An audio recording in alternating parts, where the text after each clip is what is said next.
expressão em política que se chama o cara que é peixe, ele morre pela boca, é só deixar falar que ele se afunda.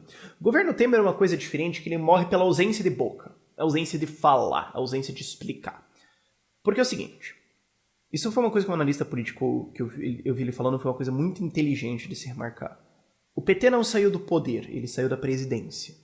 Eles ainda detêm a mídia, eles ainda detêm as escolas, os sindicatos, tudo. Então, se o Temer quer enfiar essas reformas que são absolutamente necessárias, reforma de previdência, teto, no mínimo isso, talvez uma reforma na CLT, vai ter uma guerra de discurso. Uma guerra de discurso que ele já tá perdendo. Veja a atrapalhada das 12 horas lá. Foi uma atrapalhada. Porque o que aconteceu? O ministro falou uma coisa que não foi bem aquilo. A mídia pegou, fez aquela manchete sensacionalista pra ferrar o Temer, colocou, e passou assim 4 dias até o governo Temer responder. Tinha que ter respondido na hora, mas não. E também não se explicou direito, não teve um discurso, alguém não puxou o ministro e falou, ministro, seguinte, você tá num tanque de tubarão, se você deslizar, os caras vão te comer vivo. Então pensa no que você vai falar. Não teve. Daí o cara errou.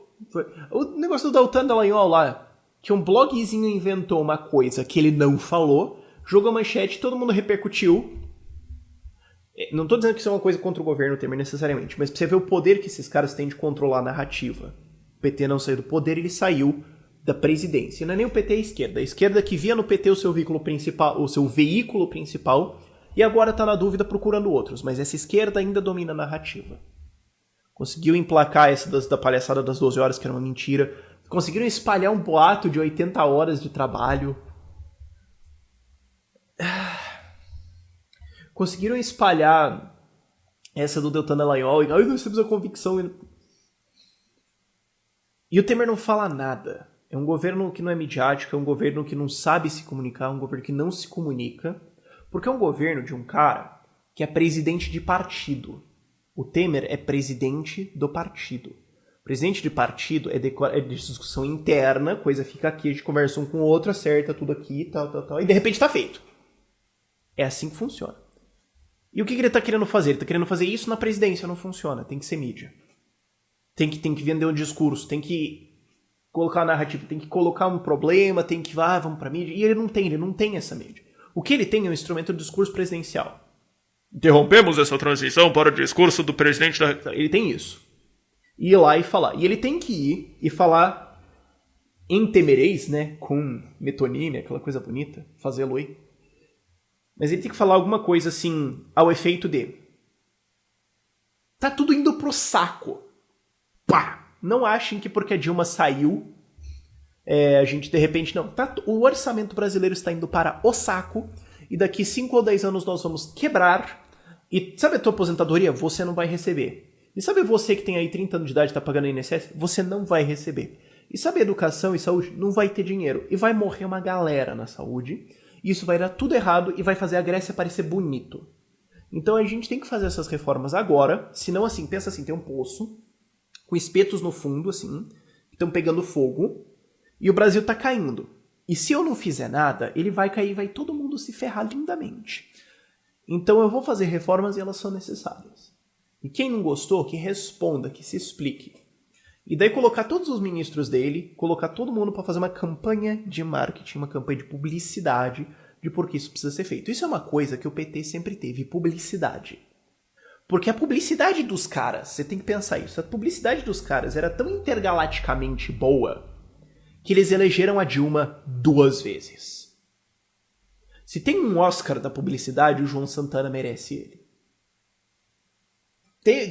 Não tô falando assim da honestidade, tô falando estritamente da performance dele como marqueteiro. Ele merece uns 2 Oscars porque ele elegeu a Dilma 2 vezes. Eles sabem fazer marketing. E eles vão saber controlar a narrativa. Então o que já estão falando? Que essa PEC do teto vai tirar recurso da educação, vai tirar recurso da saúde. Estão falando essas coisas assim que não tem, tá errado. Mas não tem resposta. Tem político que é peixe, ele morre pela boca. É o que eu chamo de síndrome de Bolsonaro. Podia ser síndrome de Dilma também, mas daqui daí síndrome de Dilma você pensa que é um troço bem maior, né? Síndrome de Bolsonaro é o seguinte, você quer que aquele político se enterre, Você quer acabar a carreira dele? Você pega o microfone e fala aí por 10 minutos. Pronto, acabou a carreira do cara. Você não precisa nem atacar. Você só pega o que ele fala, edita um pedacinho, passa, pronto, acabou o cara. Isso é síndrome de Bolsonaro. Então eu quero cunhar também a síndrome de Temer. Assim, Temer, isso aqui é o meu microfone. Então.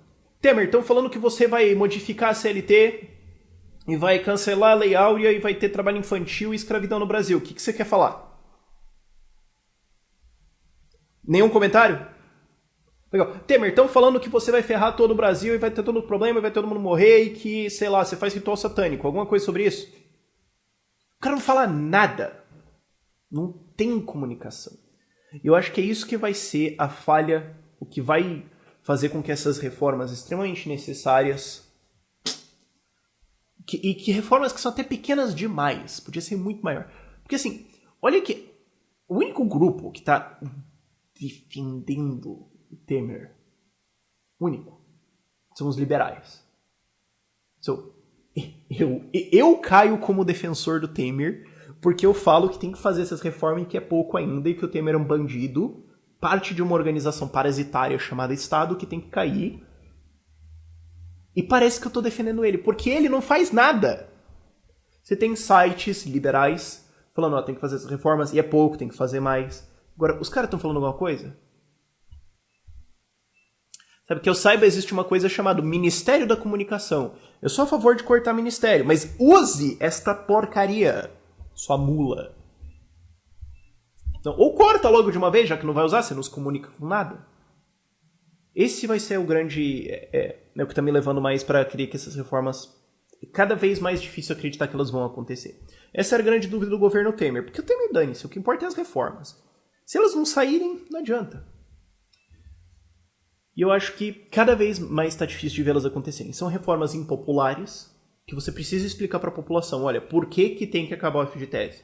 Por que tem que flexibilizar a CLT? Por que tem que ter um teto de gastos? Por que o INSS vai explodir e todo mundo vai ser caloteado? Ele podia muito bem... Temer, me contrata como seu comunicação?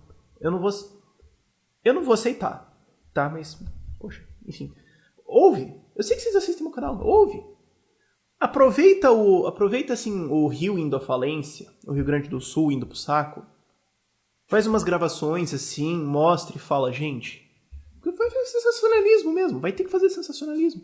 Falou, gente, tá vendo aqui, ó, o Rio quebrou, os hospitais estão fechando, as pessoas estão sendo atendidas na rua, foi tudo pro saco. É isso que vai acontecer com o Brasil se eu não fizer as reformas, tá? Pra galera enxergar. Aproveita que o Rio tá indo à falência, aproveita que os salários estão sendo parcelados no Rio Grande do Sul pra mostrar pras outras pessoas, ó, isso acontece. O governo vai à falência, sim. Mas não. E aí o que os políticos que têm que votar, né, os deputados e senadores que têm que votar essas reformas vão olhar? Bom, olha, eu tenho que votar isso aqui se ele entender, presumindo que ele entende isso, porque muitos deles não vão nem entender isso. Tem que votar isso aqui, senão o Brasil vai pro saco. Se eu votar isso aqui, eu não sou reeleito, meu partido vai se ferrar. Se eu não votar, consigo pagar de populista. Olha só, eu votei contra um retrocesso, eu votei em defesa do trabalhador. E daí o Brasil vai pro saco, mas ninguém vai me culpar. Ah, e lá na frente, quando tudo estiver indo pro saco e for emergencial, a gente se apresenta como salvadores do Brasil. Olha só que legal! Eu acho que é isso que pode, cada vez mais aumenta o risco que seja isso que aconteça. Infelizmente. Vamos acompanhar. Por esse vídeo é isso. Tchau, tchau.